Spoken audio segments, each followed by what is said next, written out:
अब हम लोग लेआउट टैब के अंतर्गत जो कॉलम पेज सेटअप ग्रुप के अंदर जो कॉलम वाला ऑप्शन है इसके बारे में जानेंगे।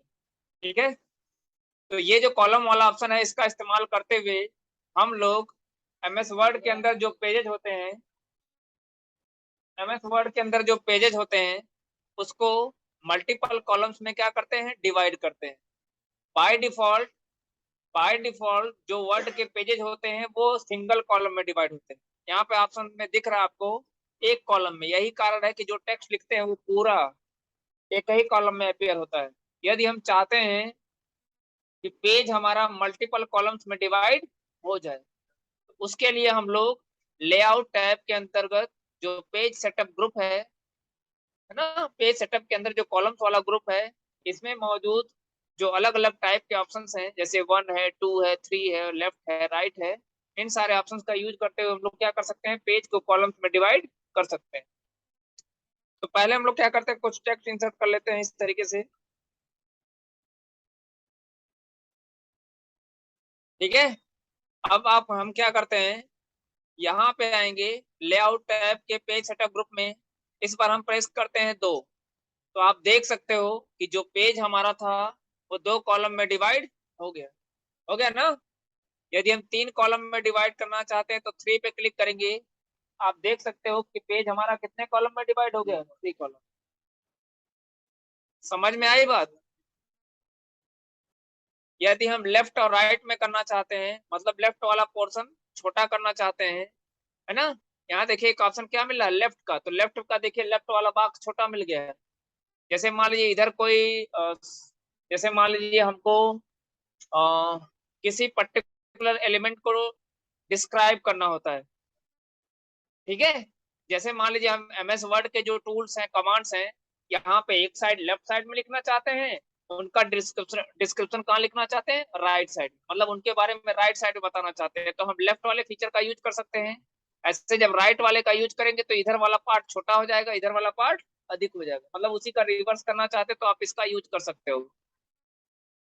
इसके अलावा कुछ और ऑप्शन आपको मिलते हैं, जैसे मोर कॉलम में आएंगे, जैसे आपको यहाँ पे देख सकते हो कितने मैक्सिमम कॉलम थे, 3, है ना। यदि 3 से अधिक कॉलम में डिवाइड करना चाहते हैं तो यहाँ पे देखिए एक ऑप्शन आपको और मिलेगा, नंबर ऑफ कॉलम्स का। यहाँ पे आपको एक और ऑप्शन मिलेगा, किसका, नंबर ऑफ कॉलम्स का, जहाँ पे हम लोग संख्या अपने हिसाब से हम जो भी देना चाहते हैं 3 4 5 हम लोग दे सकते हैं। यहाँ पे देखिए हमारा पेज कितने कॉलम में डिवाइड हो गया, 4 कॉलम। इन कॉलम्स के बीच में यदि हमको लाइन चाहिए तो फिर से हम आएंगे, ये जो कॉलम दिख रहा है ना आपको लेआउट टैब के पेज सेटअप ग्रुप में, एक ड्रॉप डाउन एरो दिख रहा है, इस एरो पे क्लिक करेंगे फिर मोर कॉलम्स में आएंगे।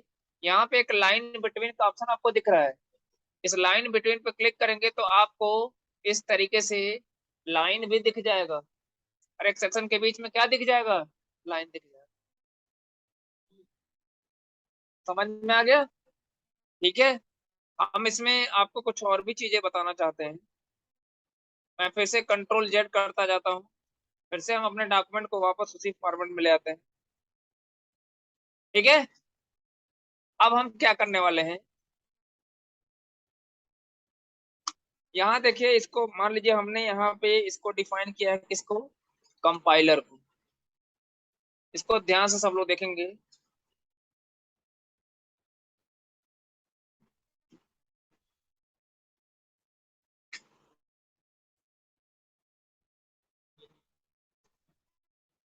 ठीक है, मैं यहाँ पे क्या करता हूँ,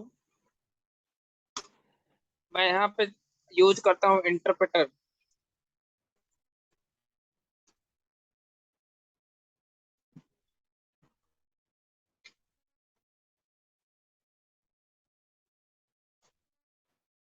और एक टॉपिक हम यूज करते हैं और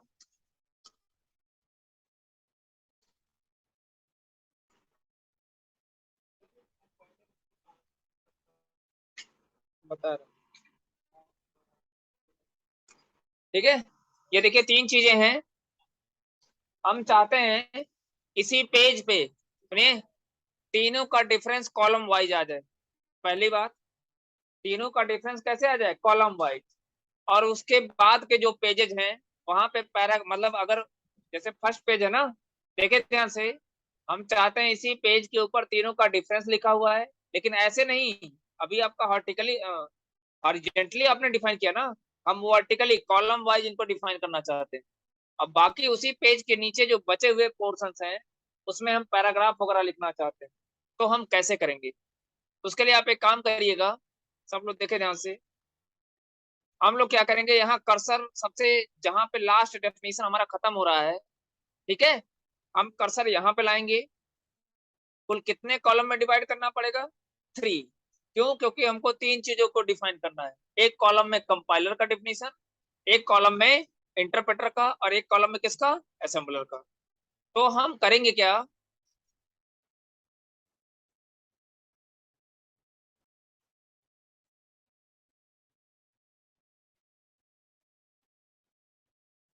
सबसे पहले हम क्या करेंगे, इसको हम इसी पेज को 2 पार्ट में डिवाइड कर लेंगे। सबसे पहले हम लोग क्या करने वाले हैं, मैं थोड़ा सा इसका फॉन्ट साइज छोटा कर देता हूँ ताकि दोनों तीनों डिफरेंस और जो पैराग्राफ है वो एक ही पेज पे आ जाए। तो इसलिए मैं थोड़ा सा इसका फॉन्ट साइज छोटा करता हूँ।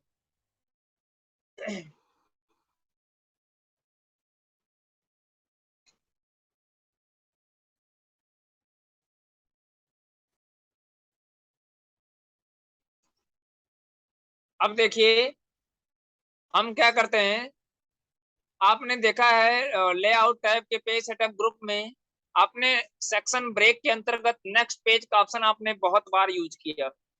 यही इसी के नीचे एक ऑप्शन और आपको है मिलेगा, ध्यान से सुने सब लोग। सेक्शन ब्रेक के अंतर्गत, सेक्शन ब्रेक के अंतर्गत आपने नेक्स्ट पेज का ऑप्शन यूज किया ना। नेक्स्ट पेज का आपने यूज कब किया? जब डॉक्यूमेंट को अलग अलग सेक्शन में डिवाइड करना होगा। इसी के नीचे एक सेक्शन आपको और मिलेगा, देखिए। यदि हम यहाँ नेक्स्ट पेज का इस्तेमाल कब करते थे? जब डॉक्यूमेंट को मल्टीपल सेक्शन में डिवाइड होता था। यहीं पे आपको एक ऑप्शन और मिलेगा कॉन्टिन्यूअस का। इसका यूज आप कब करोगे? इसका यूज हम तब करेंगे जब एक सिंगल पेज को मल्टीपल सेक्शन में डिवाइड करना होगा। देखिए हम होल डॉक्यूमेंट की बात नहीं कर रहे हैं, हम एक पेज को मल्टीपल पार्ट्स में मल्टी सेक्शन का मतलब क्या है? सेक्शन का मतलब पार्ट ही तो होता है। सेक्शन का मतलब क्या होता है? पार्ट ही तो होता है। तो हम एक पेज को, पूरे डॉक्यूमेंट की बात मैं नहीं कर रहा। अच्छा ध्यान दीजिएगा, पूरे डॉक्यूमेंट के जो वो करता था तो वो हम डॉक्यूमेंट्स को डिवाइड कर सकते हैं किसमें? नेक्स्ट पेज में। लेकिन कॉन्टिन्यूअस का यूज हम कब करेंगे? देखिए यहाँ पे लिखा गया, insert a section break and start the new section on the same page, उसी पेज के ऊपर, है ना। तो अब क्या करोगे, इसके लिए हम क्या करते हैं, यहीं से हमको नया सेक्शन अलग करना था। तो हम देखिए असेंबलर का जहां डेफिनेशन खत्म हो रहा है उसी के अंत में कर्सर को लाएंगे, ब्रेक्स में आएंगे और कॉन्टिन्यूअस पे क्लिक करेंगे। कॉन्टिन्यूअस पे हम क्या करेंगे? क्लिक करेंगे। अब उसके बाद आप क्या करिएगा, यहाँ से फिर से कर्सर एक बार पीछे लाइएगा। उसके बाद आप क्या करेंगे, कॉलम्स में आइएगा और 3 कॉलम्स वाले ऑप्शन पे क्या करिएगा? क्लिक करिएगा। अब आप देख सकते हो कि डेफिनेशन हमारा, डेफिनेशन देखिए कहाँ आ गया, डेफिनेशन इंटरप्रेटर यहाँ आना चाहिए ना। इसको लाने के लिए आप क्या करोगे, कंपाइलर के अंत में जाओ और यहाँ पे ब्रेक्स में आ जाओ, यहाँ पे कॉलम्स ब्रेक लगा दीजिए। कॉलम, ये आपका कॉलम्स ब्रेक है। तो क्या करेगा, इंटरप्रेटर को उठा के कहाँ कर देगा? अगले वाले कॉलम में। समझ में आई बात?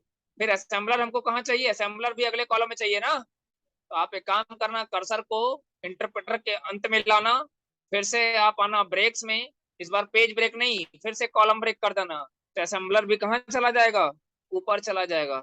इस तरीके से आप देख सकते हो आधे पेज में हमारा तीनों का डिफरेंस आ गया और उसी के नीचे हमारा पैराग्राफ भी एडजस्ट हो गया है।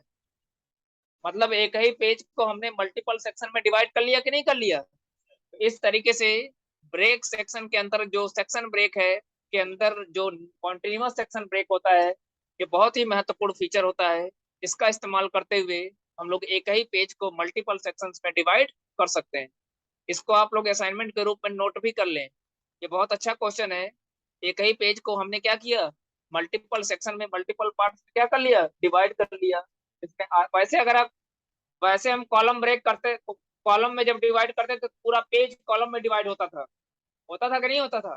लेकिन हमने क्या किया, एक ही पेज के अंदर पूरे पेज को हमने आधे पेज को कॉलम में डिवाइड किया है, आधे पेज हमारा, कहने का मतलब यह है कि इसका आधा पेज 3 कॉलम में है, बाकी नीचे का पेज एक ही कॉलम में। तो इस तरीके से अगर कोई आपको क्वेश्चन आता है तो आप आसानी से सॉल्व कर सकते हैं। ठीक है।